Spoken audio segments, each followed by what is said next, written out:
Eu sou Paty Wolff, artista visual, escritora, ilustradora. Me formei em Geografia e mestrado em Geografia, mas atuo com pesquisas artísticas, sobre decolonização, de como é visto o corpo negro no mundo, a partir do meu próprio corpo.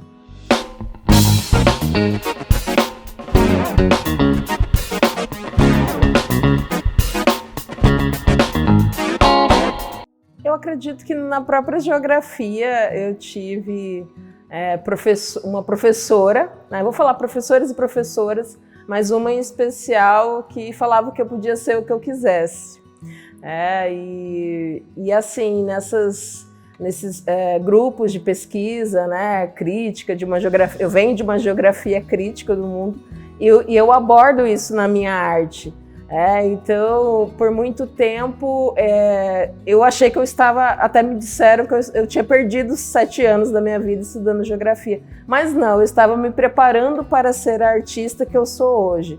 A forma como eu vejo a arte, hoje em dia, eu faria tudo novamente, faria geografia, porque eu adoro esse olhar que a geografia me trouxe.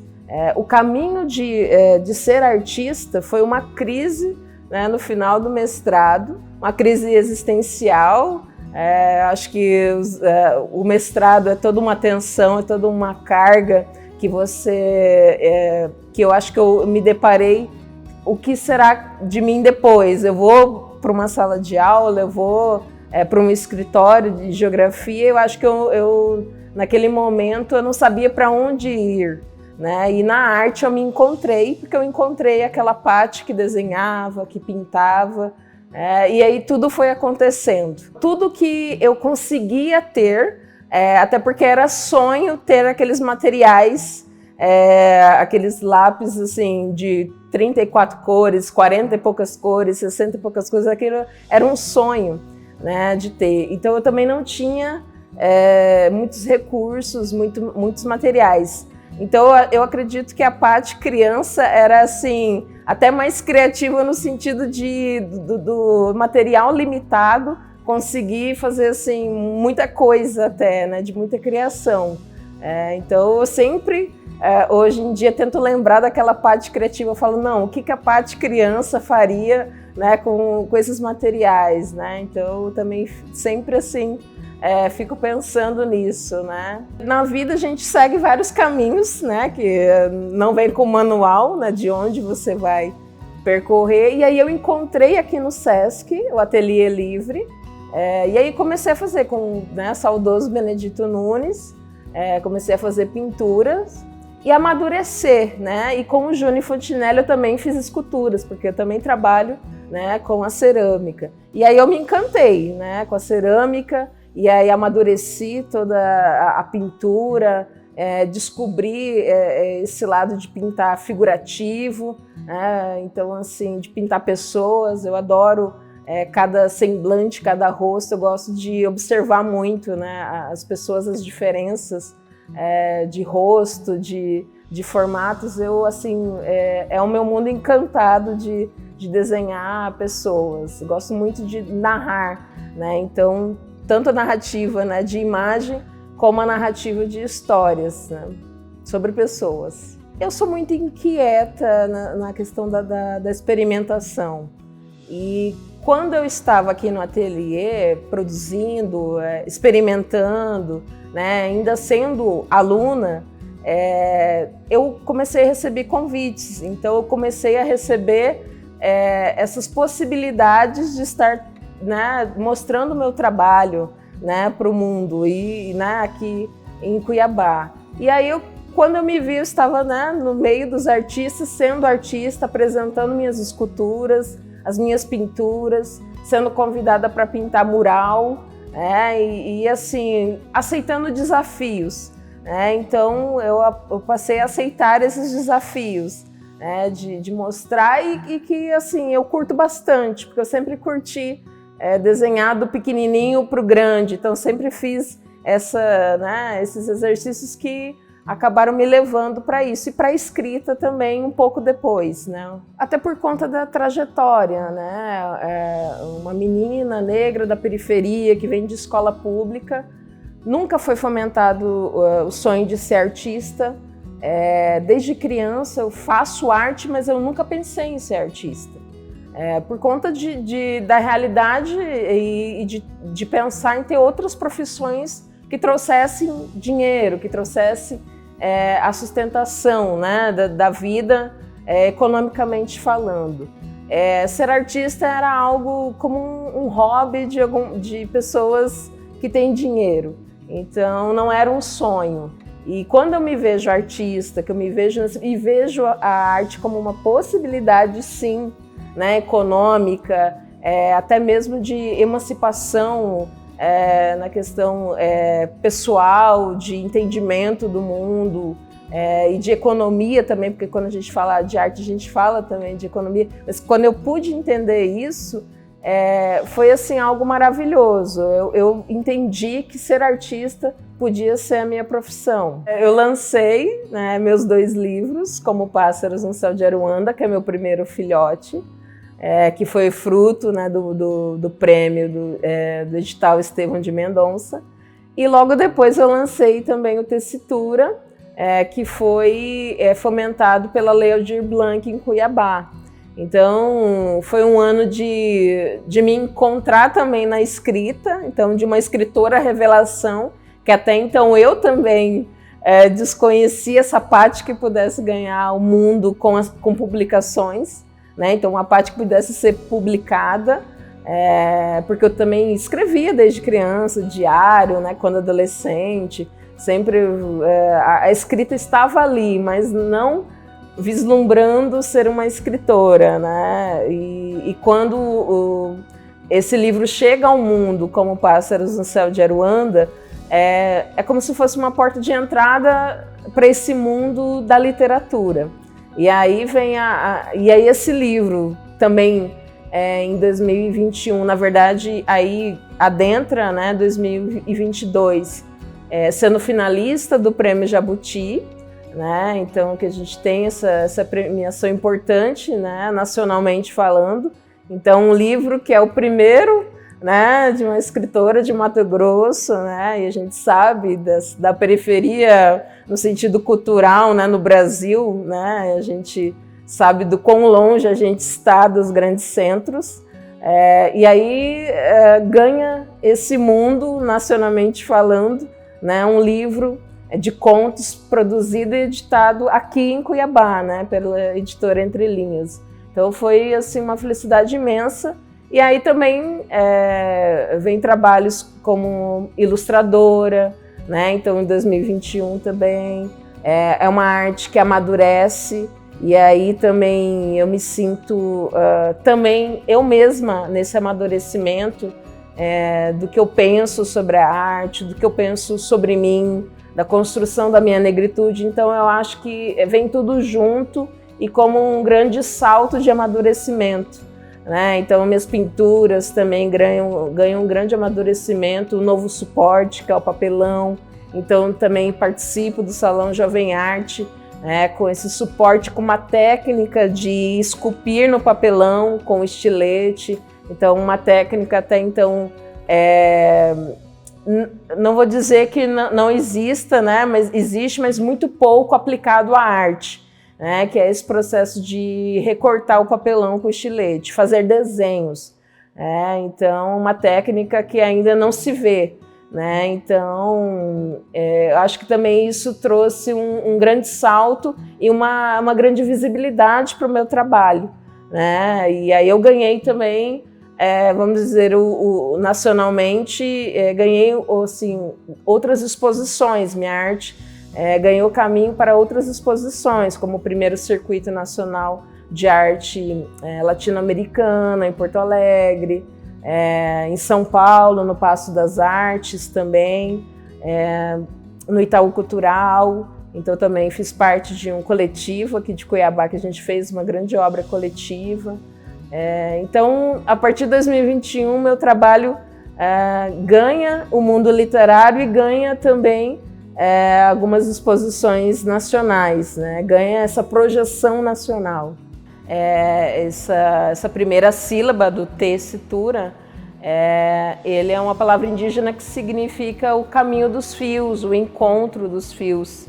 E aí tessitura para nós, no português, é isso, né? Então essa grande trama, essa grande tessitura é uma grande história que acontece e é uma história, é uma geohistória verídica que aconteceu, né, com o povo Nambiquara e infelizmente com a maioria dos nossos povos indígenas, para não dizer todos os povos, sobre a questão da violência, né, com que é esse contato com os não indígenas e é fruto de uma leitura do livro da professora Ana Maria Ribeiro, que é Os Senhores da Memória, onde ela morou muitos anos com o povo Nambiquara do Cerrado, e ela traz esse relato de vida, né, de como foi chegando esses grandes movimentos, né, o movimento dos seringueiros, o movimento da chegada da BR-364, e como tudo isso foi trazendo grandes impactos. E é um livro denso, um livro acadêmico, em que nasce primeiro a ilustração. Nesse, nasceu a ilustração primeiramente, uma grande trama, que no final do livro tem, e eu deixei engavetado porque eu ia participar de um concurso de ilustração, mas não participei, e ficou engavetado essa imagem. Anos depois da escrita Como Pássaros do Céu de Aruanda, me veio o texto, então, para essa imagem, e eu pensei, gente, pode ser um livro infantil, um livro infanto-juvenil. E veio em forma de poesia toda essa trama, toda essa história triste, mas que eu pudesse passar uma linguagem mais acessível a um público mais infantil. E aí veio o texto poético sobre todo esse contato e nasceu tessitura de uma imagem e aí sim de uma poesia. Acho que a única poesia que eu tenho escrita é o livro Tessitura. Quando o livro foi selecionado para ser publicado, foi uma felicidade imensa, né, de o meu livro ganhar o mundo. E eu, como eu já vinha, existe a parte primeiramente pintora, né, eu falei, gente, eu tenho que ilustrar o meu primeiro livro. E foi daí que eu mesma quis fazer esse exercício. Eu já tinha ilustrado um livro, mas tinha sido anos anteriores, e de um outro tipo de construção narrativa que eu tinha, visualmente falando. E agora, com uma nova perspectiva, com um novo traço, eu iria ilustrar o meu próprio livro. Foi muito bacana a experiência. Eu queria que as ilustrações fossem textos à parte, então são textos visualmente falando que fazem parte do livro, né? Principalmente o Como Pássaros no Céu de Aruanda, né? Que são retratos, né? Então eu queria isso, e aí é muito legal, porque eu mesma sei da escrita das histórias e pude também representá-las também em narrativas visuais, né, em imagens. Eu gosto da troca. Eu acho que eu aprendi muito com o Benedito Nunes isso, né, dessa partilha, esse ser artista professor, né, ser uma artista professora. Eu tenho gostado muito de partilhar, seja, né, na pintura, no desenho, na cerâmica, na própria escrita. E tenho atuado em vários lugares, no meu próprio ateliê, então tem sido assim, momentos muito, muito ricos de troca. Eu gosto muito dessa partilha. No processo de escrita, eu estava totalmente mergulhada no processo. Eu nem imaginava, eu nem sabia o que eu estava escrevendo, se era contos, se eram narrativas. Claro, eu sabia que não era poesia, mas foi uma escrita muito intuitiva. E eu não venho de nenhum curso, de nada da literatura. Então foi algo assim, muito de intuição e depois entender o que eu estava escrevendo. Hoje sim que eu fui procurar cursos, que eu sei os caminhos que eu quero seguir com a literatura, mas no momento que eu estava escrevendo Como Pássaros no Céu de Aruanda, foi algo assim muito... porque foi no período que eu não conseguia nem pintar, nem esculpir, que foi o período de puerpério que eu estava vivendo, né, quando o nascimento do meu filho Léo.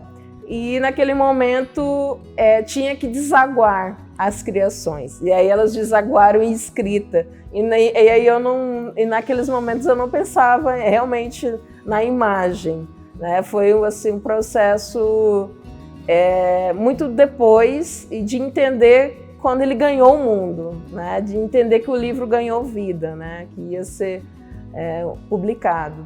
Bom, eu tive a felicidade de defender a minha candidatura para o Arte da Palavra e acredito que essa trajetória que eu tenho, essa pequena trajetória, mas uma feliz trajetória, né, de premiações e de ser finalista, né, em premiações, eu acredito que também me fizeram chegar nesse cenário de representar, né, essa escrita produzida em Mato Grosso, e de circular por esses estados, né, no nosso Brasil. Eu já tive a felicidade de circular pelo nosso estado, né, em anos anteriores, e agora, então, a escrita também, né, vai chegar em outros estados, né, e acho que vai ser super bacana, por conta até de já ter assim, uma aproximação da escritora que vai circular comigo, a gente já está, né, trocando